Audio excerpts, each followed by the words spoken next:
video. Okay, it has to be finished now. So, now, yes. So you have all these clever dicks. I mean, they're awful. I've made audios about this recently. I'm going to put them up. They're all they all look like Alain de Botton, etc. who will tell you how to live.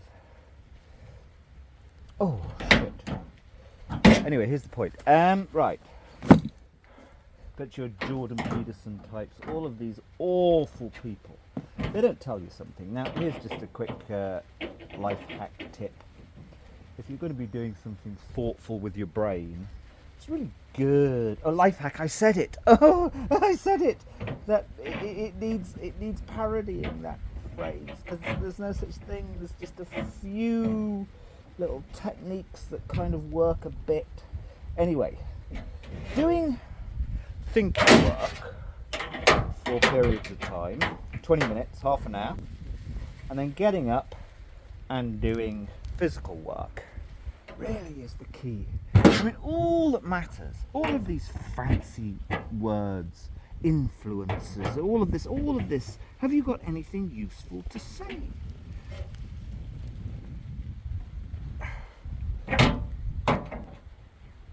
You might be sitting at your computer or your phone, and if you go for a 10-minute go and do something physical, it's extraordinary how little things that have been in your head come back, or little kind of solutions are found.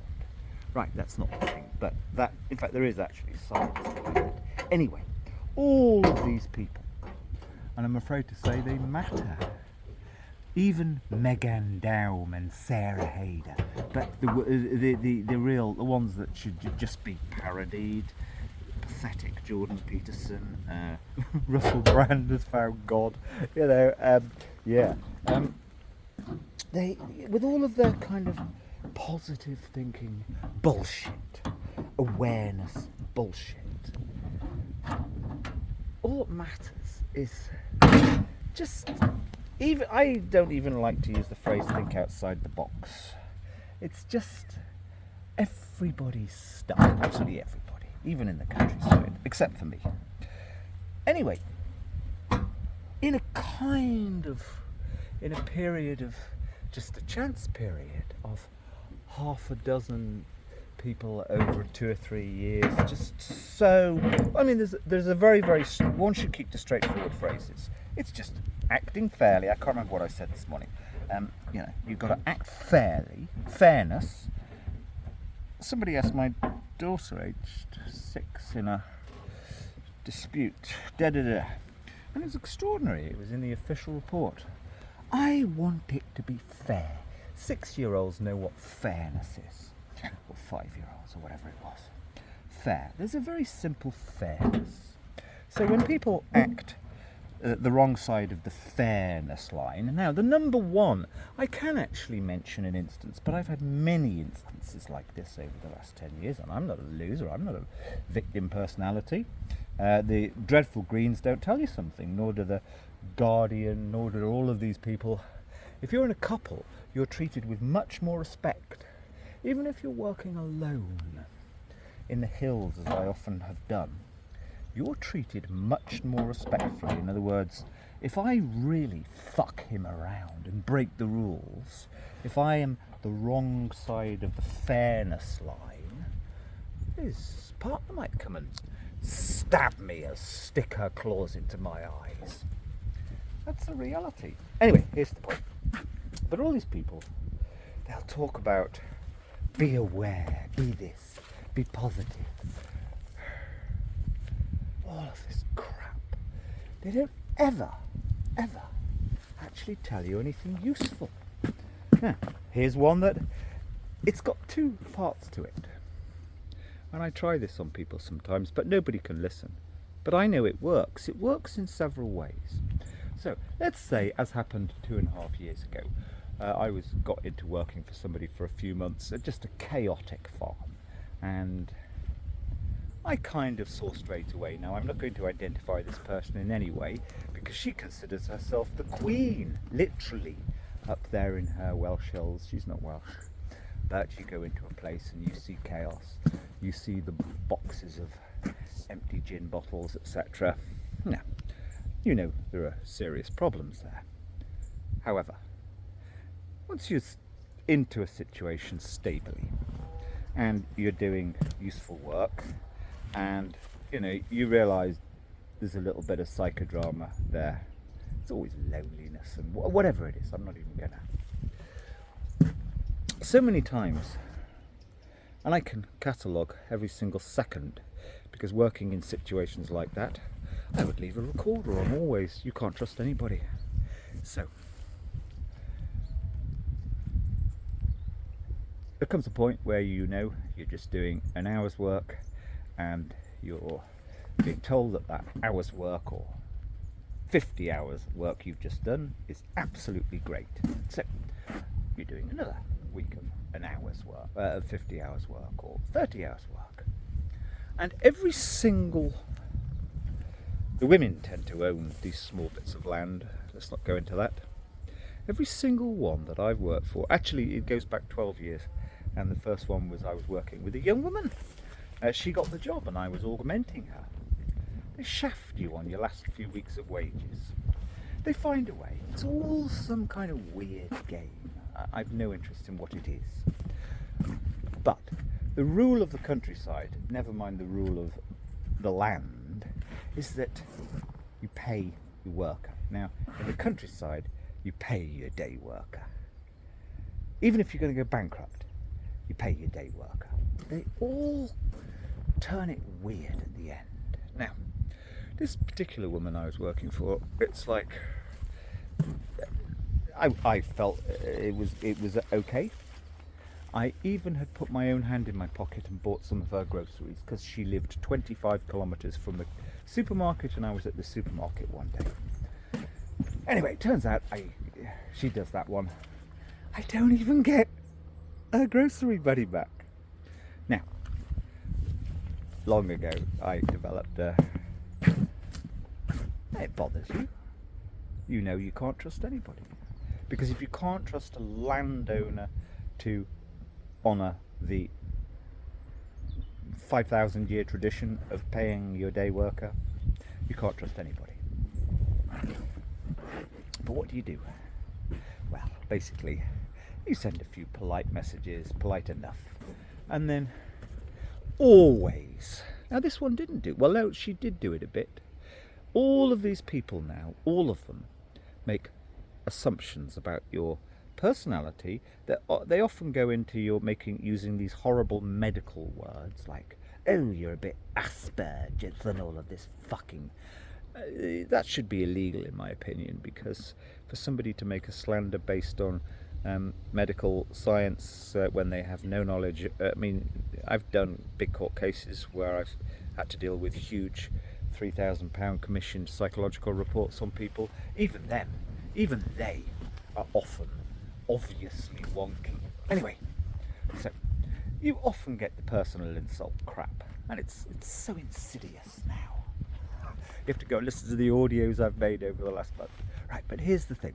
So what you do, you basically do nothing for a bit other than polite little reminders.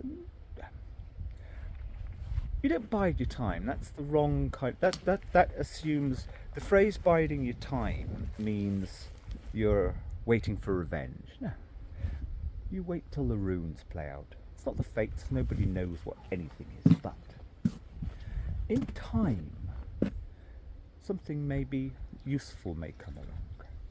Now, in that particular instance, I was working right up in the hills, and I was like, I'm not going to go back and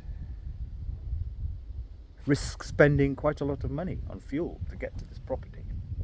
I don't like to leave a job, but anyway, I actually gave her, I will come back and carry on this job as I said I would, about 50 times, but just a small understanding on one thing. You never fuck people around on their money. There's something else. It doesn't matter.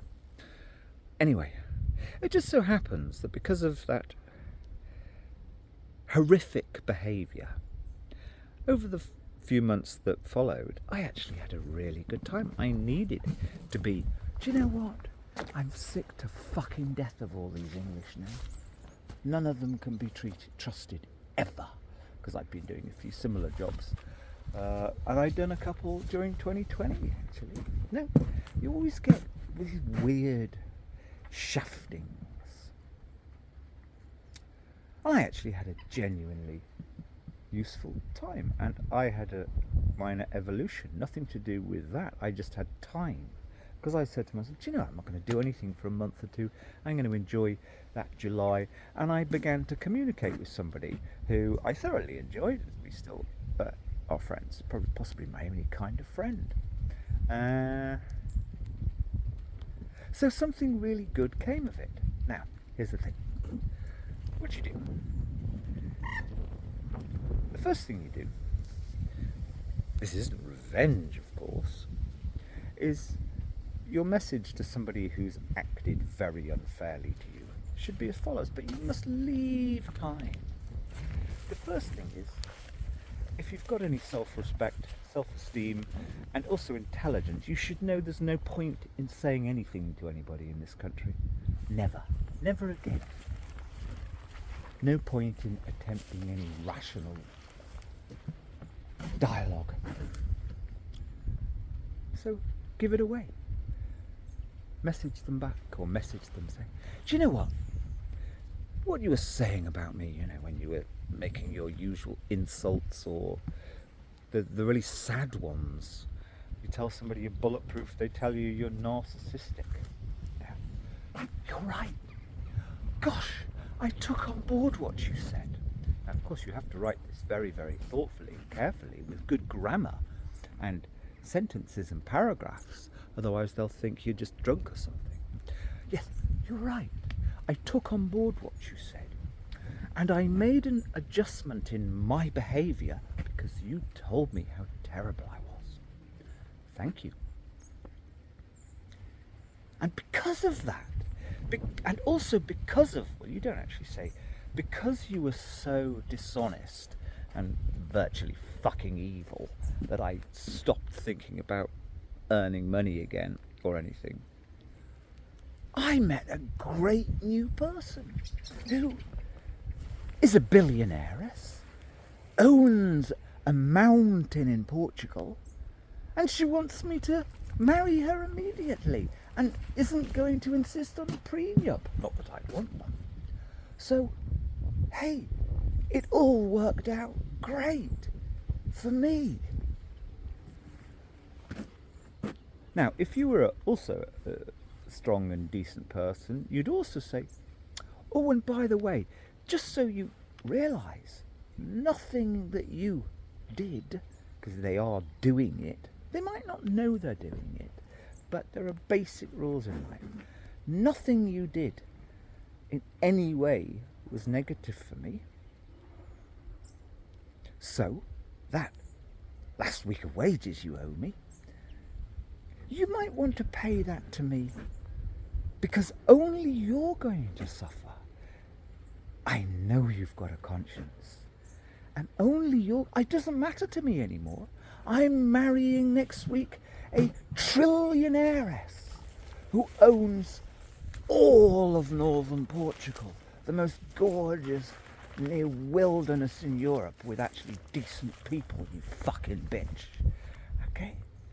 So the money doesn't matter to me, but you might actually pay it to me because it'll help you, or it'll just reduce any kind of, little conscience. I know you were in the right.